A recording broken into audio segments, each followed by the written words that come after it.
Henry Doto was brutally murdered in 1939 at the age of 12.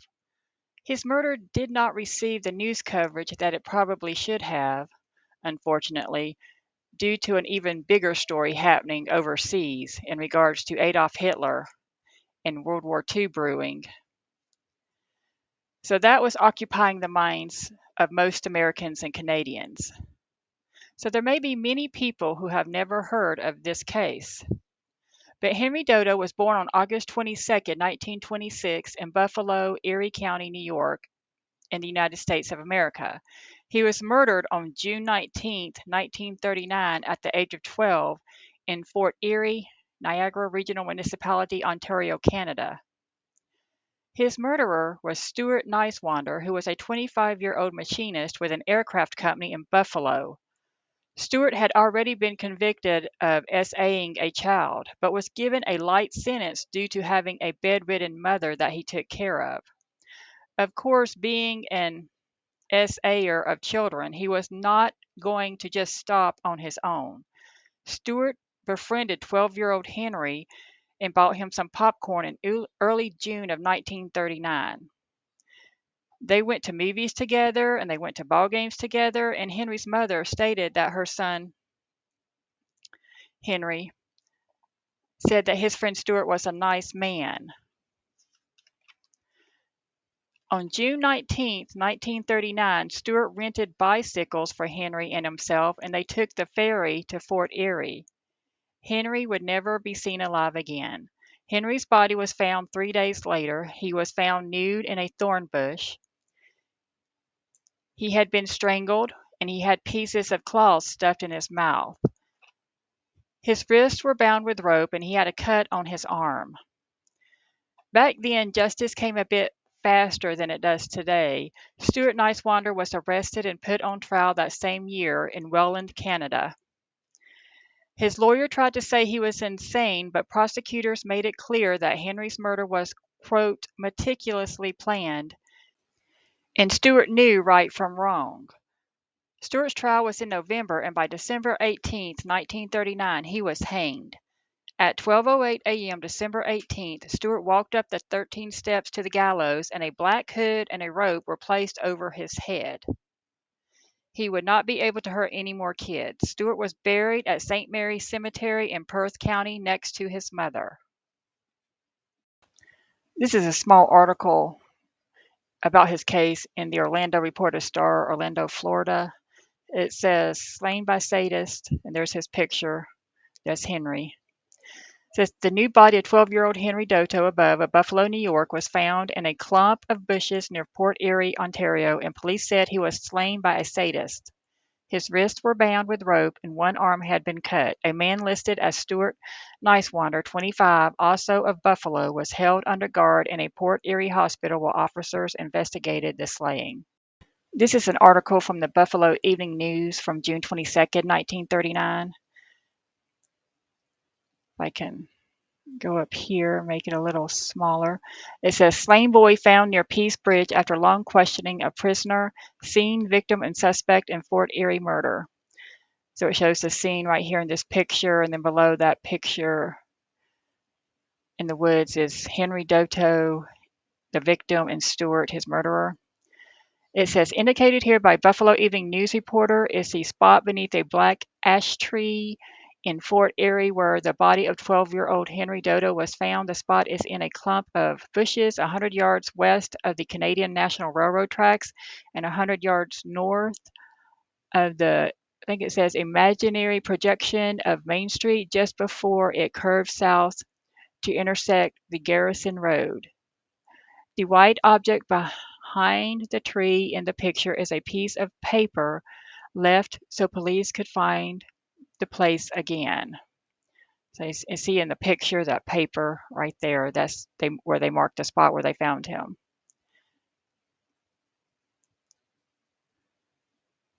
It says murder suspect told friends where body was concealed. Couple with whom man roomed makes statement to police about visit to Fort Erie Hospital. It says Stuart A. Nicewander, 25, held as police investigate the murder of 12-year-old Henry Doto, told his story to Mr. and Mrs. Frank M. Talmadge, 185 Auburn Avenue, where he roomed. Mr. and Mrs. Talmadge visited Nicewander in Douglas Memorial Hospital, Fort Erie, and gave an account of their visit to Fort Erie and Buffalo Police.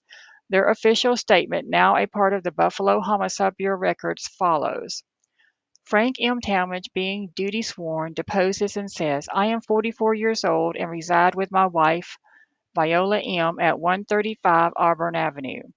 About 9 p.m. Tuesday, June 20th, 1939, my wife and I went to Fort Erie, Ontario, to the Douglas Memorial Hospital to visit Stuart Nicewander, 25, a roomer of ours at 185 Auburn Avenue, who is confined to this hospital because he tried to commit suicide by slashing his left arm on the inside at the elbow.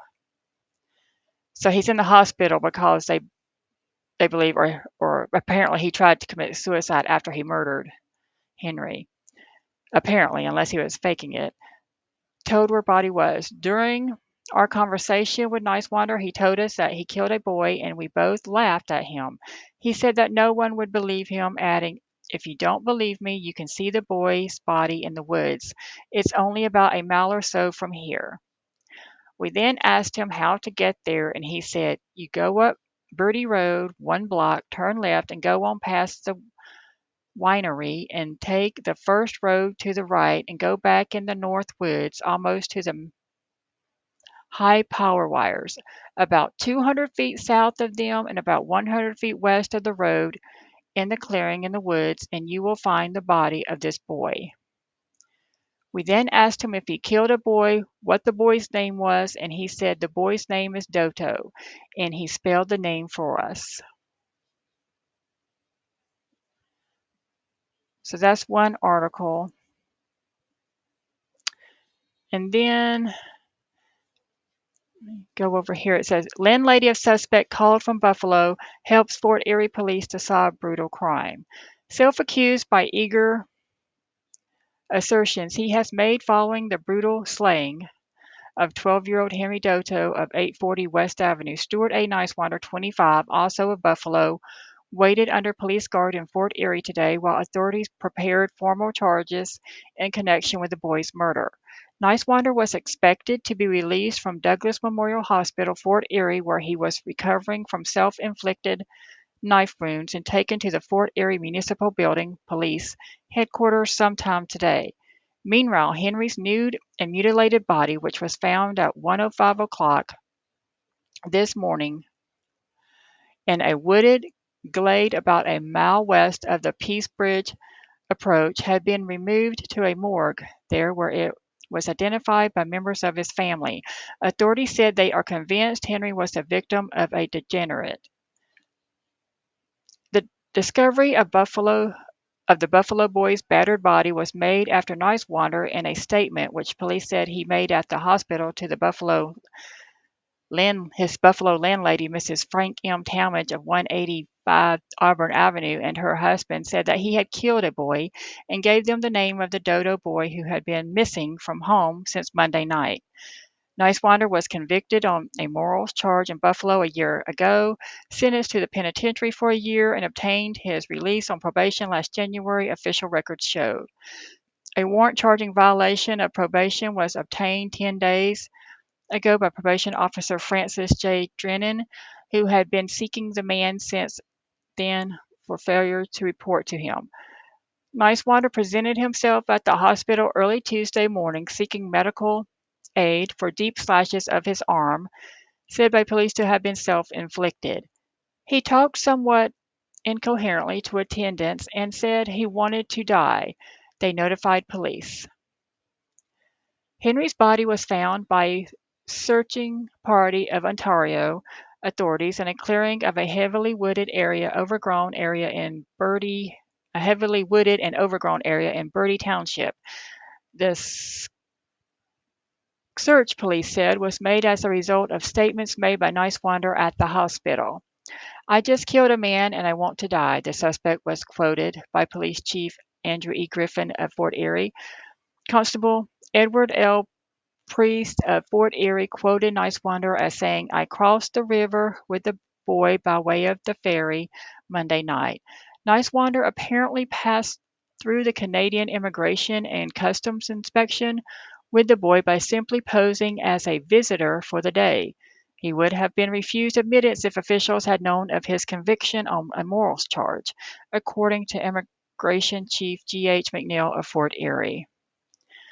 The Dodo boy and Nicewander had been seen together frequently on several occasions during the past 3 weeks. Louis Kerchief of 147 Chester Street said they've, and I can't read this because it's an old newspaper. I think it said they visited his candy and cigar stand in the ferry boat house at the foot of West Ferry Street, where the men, I'm not sure what that word is, bought ice cream for the boy. Oh, where the man bought ice cream for the boy. The boy was so fond of creamsicles that I nicknamed him the Creamsicle Kid, Mr. Kerchief said. Last Saturday he came along with 35 cents to spend. I asked him where he got all the money, and he replied, I have a rich friend. Mr. Kerchief recalled that Henry's father visited the stand Tuesday and Wednesday nights and showed him pictures of his son and told him of dreaming the boy was dead. Yeah, this is another part of the story. Apparently his father, before he even knew for sure that his son was dead, had dreamed or had visions of his son being dead. So if you believe in that kind of thing, his father knew he was dead before others knew he was dead. Crown Attorney Harry W. McComb of Welland is expected to go to Fort Erie to take charge of the case. An autopsy will be conducted today. Coroner H. Lowell Butters of Fort Erie said there was no question but that the boy had been maltreated by a degenerate.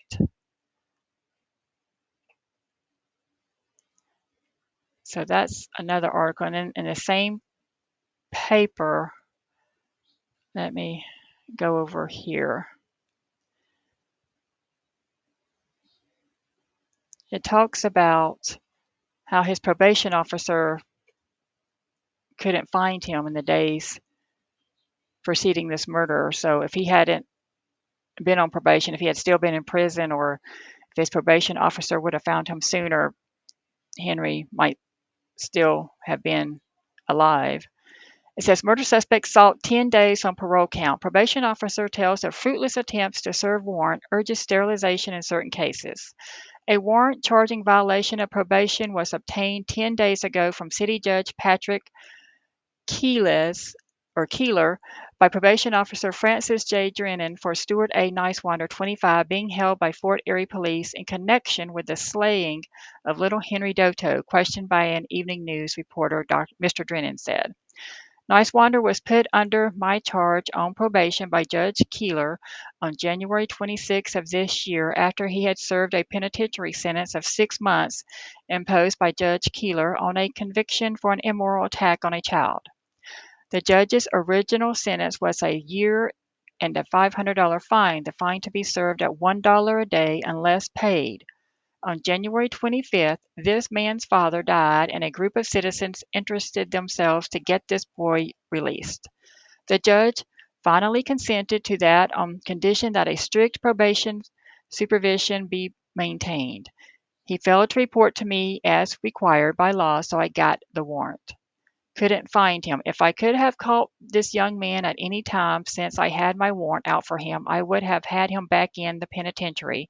I could not locate him, although I went out night after night with my warrant to try to catch him. I am a strong believer in sterilization for sex insanity and sex perverts. On my desk in city court, in constant reach of my hand, is a quotation made by Dr. Donald Davison, a noted Philadelphia psychiatrist. Speaking of a Philadelphia case of this same type, Dr. Davison wrote, this man is symbolic of one of America's greatest problems, the congenital moron with a hyper-developed abnormal sex craze.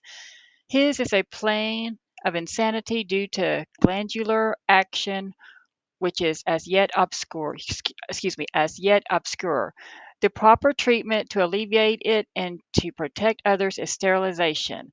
I echo and endorse that sentiment 100% and cite my experience as corroborative. I am informed that New York State some years ago had a sterilization statute applicable under proper protective safeguards to this type of dangerous person. For some reason, the law later was done away with, as Dr. Davison remarks. Society, of course, always is shocked by crimes of this type, yet will not legalize the best procedure. Such a man should not be allowed to roam at large. We are so apathetic that it takes a heinous offense to throw a spotlight on conditions. Then the public and our elected legislators usually forget again until a new horror on helpless children is perpetrated by some degenerate. There must be a change toward scientific action. The answer is sterilization. I can't say anything more than that. This stressing action, which will horrify every man, woman, and comprehending child, again shows the necessity of a greater safeguard for the public. My extra efforts with Judge Keeler's warrant to help to keep my hand on this particular man failed because he kept out of sight and dodged me. This article is from the Buffalo, New York Sunday morning newspaper, December 17th, 1939. This was a day before he was hanged. Apparently, he asked for clemency and it was denied. It says clemency veto taken calmly by boy slayer. Nicewander gets verdict from clergyman, says maybe it isn't such bad news. Welland, Ontario, December 16th. With all hope for clemency gone, Stuart A. Nicewander, 25-year-old Buffalo mechanic, was resigned to his fate tonight. He will be taken from his cell Monday and hanged in the yard of Welland County Jail for the murder of 12-year-old Henry Doto of Buffalo. News of the decision by federal authorities at Ottawa not to interfere in the sentence of death imposed on Nicewander was received here this morning. However, it was not communicated to the condemned man until this afternoon. To the Reverend Harvey G. Forster, United Church clergyman who has been Nicewander's spiritual comforter, fell the task of informing the prisoner that the last appeal had failed. When Dr. Forster approached the death cell, Nicewander came to the door and inquired any news. Yes, there is news, Dr. Forster said. No chance, Nicewander ventured. The clergyman nodded. Nicewander appeared momentarily distressed, but he soon assumed a stoical air, and when Dr. Forster expressed regret over having to be the bearer of the fateful decision, the Buffalonian reportedly replied, "Oh, maybe it isn't such bad news." It is understood that Dr. Forster asked Nicewander if he had any final requests or messages, but the condemned man said he couldn't think of any. The clergyman remained with Nicewander for 2 hours and will pay him another visit tomorrow afternoon. JDS Cromartie counsel for Nicewander took the final decision resignedly.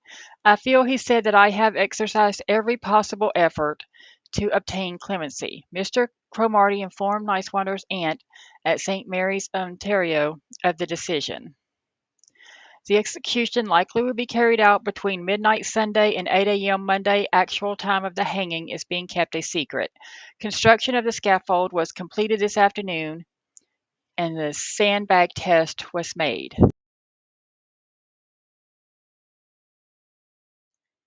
Henry Doto was buried in Erie County, New York. And that is the case from 1939 of little Henry Doto, who was brutally murdered by a criminal pervert.